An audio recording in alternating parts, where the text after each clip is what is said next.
一台最新款的 MacBook Air 在您所在的国家要多少钱呢？您可能会觉得全世界的价格应该在不同的国家大差不差，但是呢，这个比较的图表会告诉你有一个国家是例外。如果你在巴西买的话，它的价格是美国的 2.2 倍还要多，甚至夸张到如果你从巴西飞到美国迈阿密买一台，然后当天往返，这个钱可能都比在本地买更划算。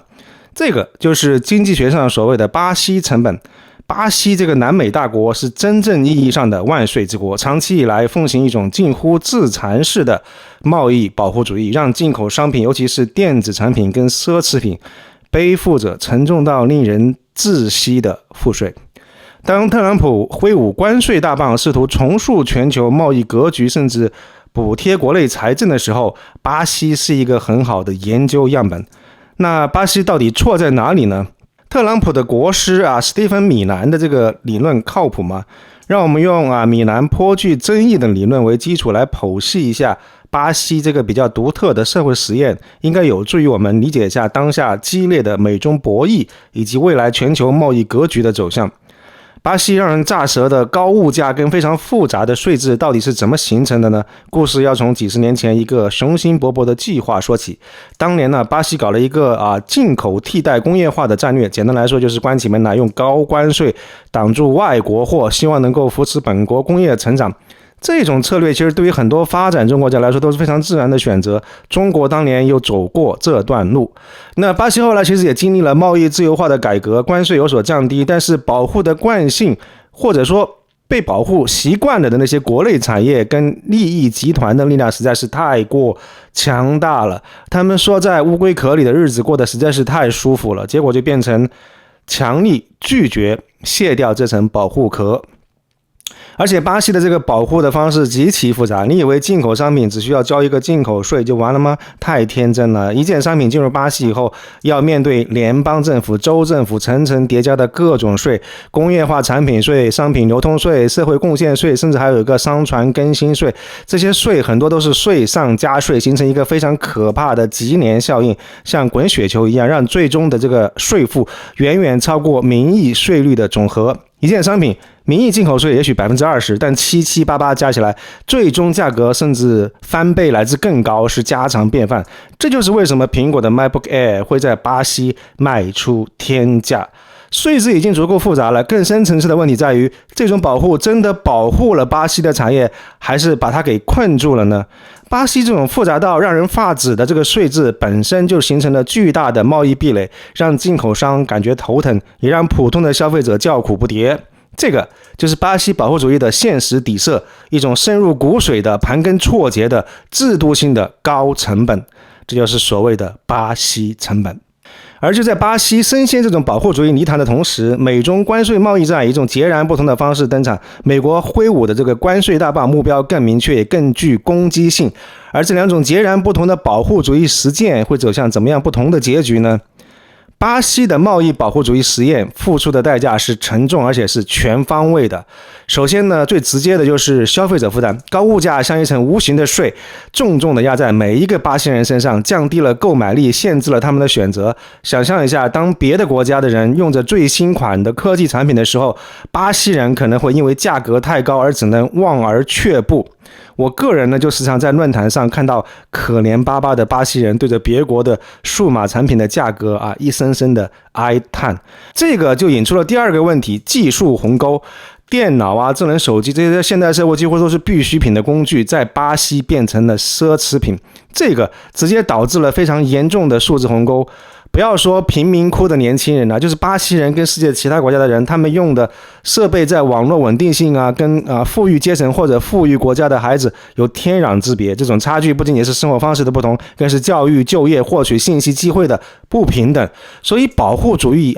无疑变成的是这一道数字鸿沟的放大器。高墙之内看似保护了国内产业，但其实也可能扼杀了效率跟创新。所以当巴西国内的企业习惯了没有竞争对手的温室，他们就会不思进取。巴西自己的个人电脑产业就因为过度保护而基本上技术跟价格上的远远落后于国际的水平，成了一个非常失败的案例。那特朗普之所以敢于发动贸易战的底气，源于国师史蒂芬·米兰的理论。简单来说，就是美国是全球主要的储备货币美元的发行国，这给了它一个特权。当美国对中国加征关税的时候，由于中国非常依赖美国市场，为了保住出口份额，就不得不让人民币贬值来消化掉这个关税。这样一来呢，关税成本就被中国的货币贬值给抵消了一部分，最终传导到美国消费者身上的价格上涨的压力就大大减轻了。关税的负担实际上某种程度上被转嫁给了中国。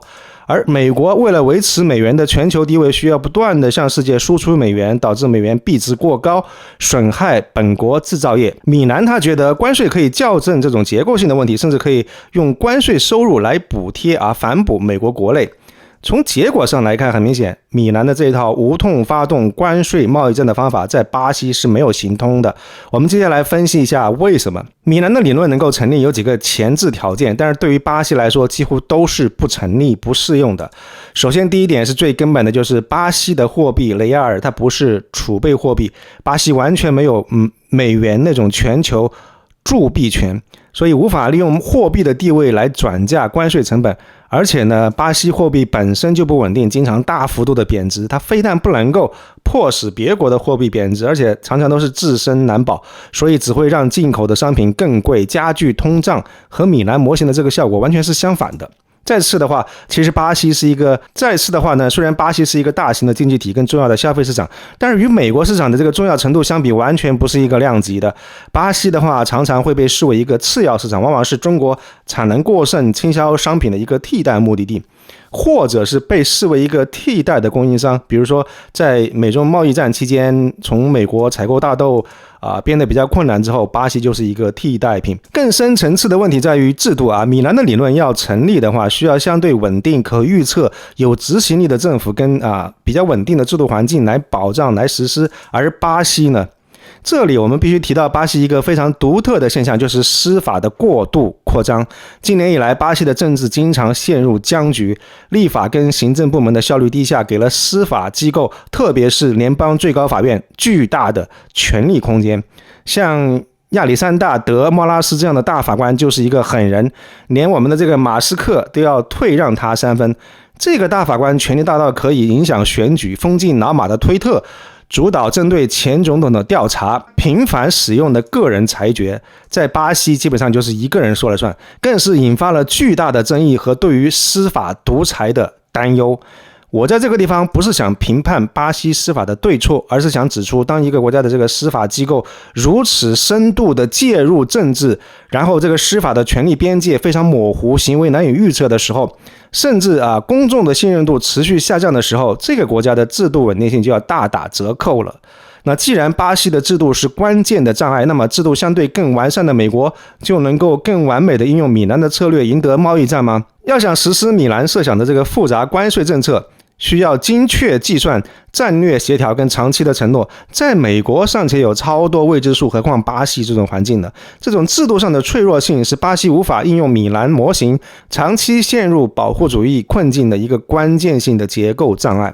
那如果我们回头来看美中贸易战的话，特朗普第一个任期它确实出现了人民币贬值，而美国的通胀也的确没有立刻飙升，这个让米兰的理论看起来有一定的解释力，但是现实其实远比理论要复杂。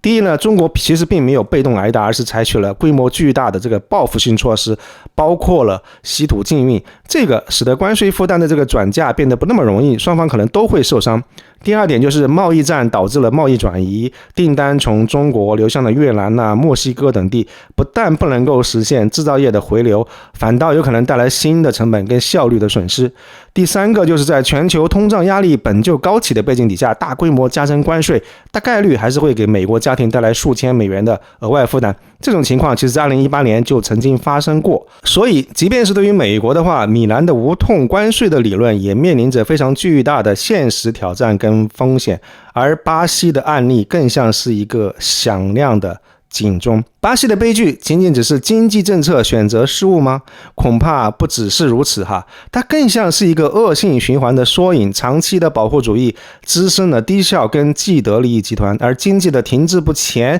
又加剧了社会矛盾跟政治极化，政治的失能反过来又为司法权力的过度扩张提供了土壤。而一个权力失衡、规则模糊、信任缺失的制度环境，最终让任何有效着眼于长远的经济改革都举步维艰，所以变成了一种恶性循环。那保护主义不仅仅是一种经济手段，它更像是用来掩盖深层结构问题安抚特定利益集团，甚至在政治斗争使用的工具。它之所以能够长期存在，不是因为它有效，而是因为它在政治上用起来更加顺手。